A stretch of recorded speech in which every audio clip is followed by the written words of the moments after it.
This video will walk you through how to use some of the features in Logos 5 to do a practice Greek word study. First of all, if you have not yet downloaded Logos or set up Logos by following the Logos tips on the course homepage, stop right now and do them before you go any further. For this example, we will be studying the word remembrance in Philippians 1:3. So go to the practice word study and type the word remembrance in the first blank box. On the Logos homepage, type Philippians 1:3 in the passage box and press Go.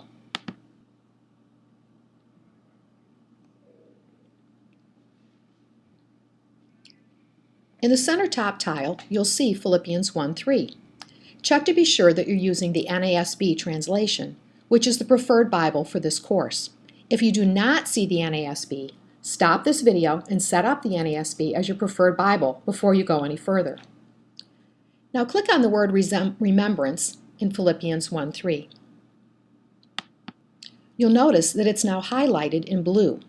Below the verse, you'll see all the information about that word also highlighted in blue.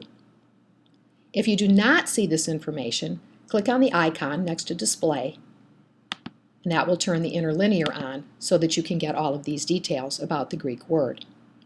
Since we are studying the Greek word and not the English word, we'll be concentrating on the lemma, the dictionary form of the Greek word.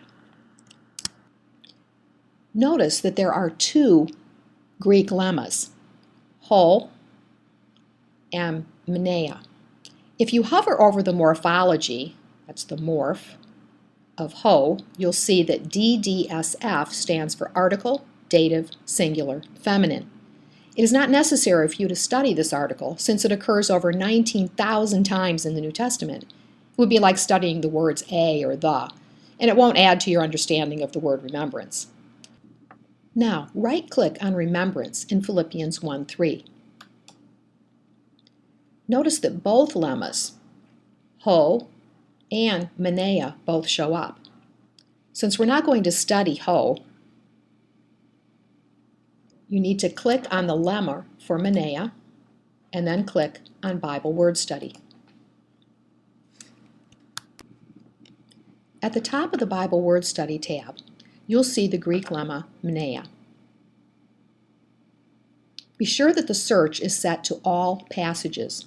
If you have not set up the ways to narrow your search for these assignments, stop right now and take care of that before you go any further. Underneath the box with the Greek word, you'll see the word lemma. If it is not already open, click on it to open up this section. Now click on CWG-THB, which is Strong's Concise Dictionary. You'll see the Strong's number, the Greek word, the transliteration, and the definition. Highlight this whole section, right-click, copy, and paste it into your practice word study. Now, hover your mouse over the morphology for mneia. You'll see that it says NDSF, which stands for noun, dative, singular, feminine. Put that information in your practice word study. Now, go back to the Bible Word Study tab, and if the translation section isn't open, click on it to open it. And then right-click on the Greek lemma in the center of the translation ring. Choose Copy and paste it into your Word Study document. It will probably be huge, so grab the corners and resize it so it doesn't take up the whole page. Just keep it large enough to read the words. The next step is to see how many times Paul uses this Greek lemma in Philippians. So go back to the top of the Bible Word Study and click on Philippians. Notice that the translation ring has changed to show only the times that Paul used that word in Philippians. In this case, he only used it one time. So go back to your word study and put the number 1 in the right box. Now, click on the Greek lemma in the center of the translation ring, and you'll see the verse where Paul used that word. Notice that it was translated as remembrance, and it was in Philippians 1:3. If you click on the reference of Philippians 1:3, it'll show up over in the information box.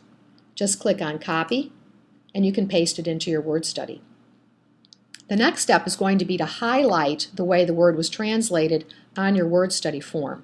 So go back to the verse and check what the word was that it was translated as, which was remembrance. So you'll just go back and highlight the word remembrance on your word study.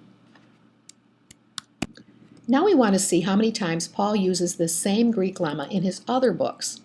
On the Bible Word Study tab, change your search to Pauline epistles without Philippians. Notice that the translation ring has changed, and it shows us that Paul used it 6 more times besides in Philippians. So put the number 6 in your word study document. Now click on the lemma in the middle of the translation ring, and you can see the other 6 times that Paul used this word. It was translated 3 different ways in the NASB as mention, you think kindly of us, and I remember you.